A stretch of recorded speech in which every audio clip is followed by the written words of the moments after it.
Tomer Zarli, clutch points for both of you. Down 31, how do you not, lose the heart, lose the fight, and especially in an arena like this? For me, we on national television. You got family and friends. You got people that look up to you. We understand the type of team that we're playing against, so you don't want to be the group of guys getting blasted on national television. And not only that, we've been a resilient team all year. We've come back from some deficits like that before, and we live with our hard work. So that was the most important thing for me. Just piggyback off what Lou said, we're definitely a team that don't quit. We compete and play hard for all 4 quarters. And I think we did that tonight. When we got down big, we didn't hang our heads. We just turned up a notch on the defensive end, took away the things we were supposed to, made it tough shots for them, and, we just kept running off and just kept playing. Jovan Buha, the Athletic, over here. What was going through your head when Landry hit that shot? I put my hands up. As soon as he caught it, I put my hands up, man. Landry is a high-level shooter, man. I'm really impressed with his poise and just the level of competitiveness that he has with his jump shot and coming off those screens. And I feel really good about it when he's just a standstill shooter. He's just a pure all-out shooter. So I saw the trap, gave it up to Shea, and Shea drove and kicked it, and I put my hands up immediately. I felt really good about the shot. So. Lou, Janie McCauley from Associated Press. No team had ever come back from that kind of a deficit in the postseason. And how do you feel about that? And also just trading big baskets down the stretch. How did you just keep going at them and getting stops? That's a record we didn't necessarily want to have, but we'll take it. But you get lost in the game. You're competitive, and you get lost in the game, and once you cut the lead to 12 and you cut the lead to 10, and then you realize you got a game going, and I'm one of those guys that can get hot, and I just got lost in the moment and just went. Yeah. Landry, they've made it the point to really slow down Landry in terms of the ball movement. For a guy as young as him, it might be discouraging. Do you have to find yourself having to say anything to him to keep him, moving like that at all? That's for me. Either. Go ahead. Try. I don't think there's anything that we really have to say to him. Maybe a couple of times, maybe tell him to shoot the ball a little bit more, honestly. But I don't really think it's anything that we have to pump him up to do, or I don't really think it's anything that we have to coach him to do. He's a pure shooter, like Lou said. We're gonna involve him in offense as much as we can, and I think that was a focus and emphasis tonight. We need to get him more shots, and he's got a lot of great looks. Some of them didn't fall, but he definitely made the big time one, and that's what you do.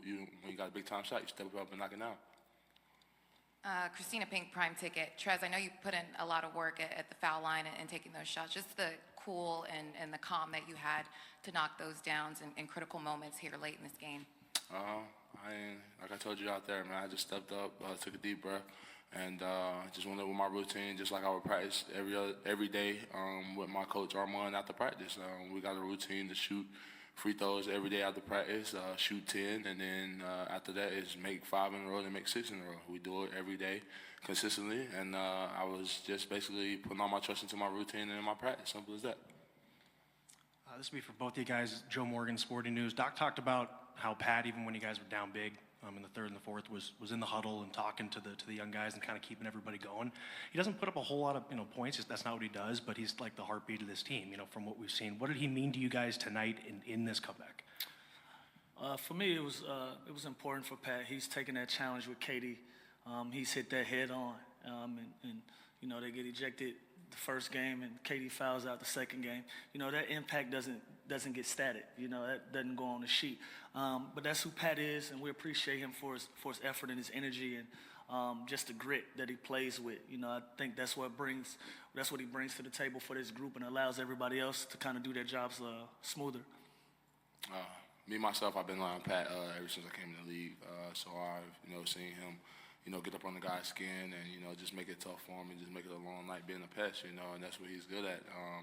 He knows, who he is, and he doesn't try to do anything outside himself. And I think that's the best thing about Pat. He's going to come in, jump the game up, talk, aggravate you all game, and then he's going to play the right way on the offensive end. We can't ask for, our point guard, 2 guard, whatever you want to call him, 3 guard in our offense, do nothing better than what he's doing already.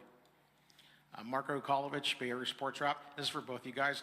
At what point in the third quarter did you guys seize the momentum and then believe that you guys were going to be able to come back from this deficit that you guys did tonight? From the start of the third quarter, I think. We went in the locker room and we, went over adjustments and what we was doing wrong and, where they was getting their shot set. And we started making them swing it to the people that we wanted to go to and just, had to live with if they beat us or not. Simple as that.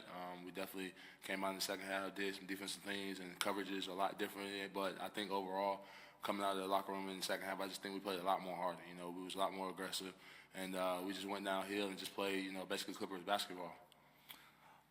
For me, I just got lost in the moment, to be honest with you. I was trying to cut the lead down. I knew we were down 30 at one point, and I just got lost in the moment. So I really can't recall a moment that I thought that the momentum was changing until it probably was like a 3-point game. I think that's when I kind of realized, like, oh, we got a shot at winning this game, and I think I went into another place after that. If I was lost before that, yeah.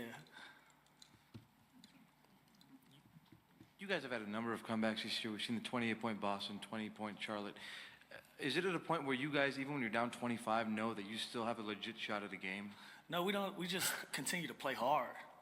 That's just we just play hard. And I've always said to guys, just play hard as you can, live with the results, And so when we have those big deficits like that, I don't think we really think that we can come back and win the game. We just play as hard as we can to give ourselves an opportunity to just not get embarrassed. And then once it gets into a place where it's like, okay, this is doable, I think that's when your mindset kind of clicks. I basically just bounce back to, the things that Doc's told us, man. When we're playing our style of basketball, we're good enough to beat any team in the NBA. When we're not, we can lose to any team in the NBA. So, that's basically what I think about the situation.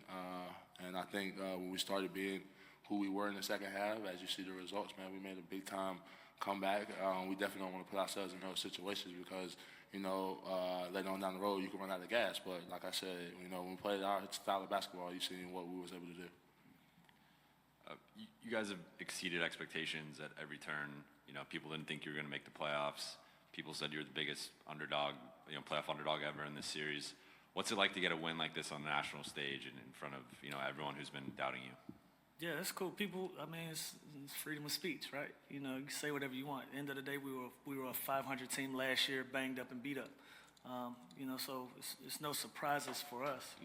We knew we had talent, but we also understood that we needed everybody to show the potential that we had. And, once we have everybody on the same page, everybody healthy, the proof is in the pudding and it shows. So, people are going to say whatever they want.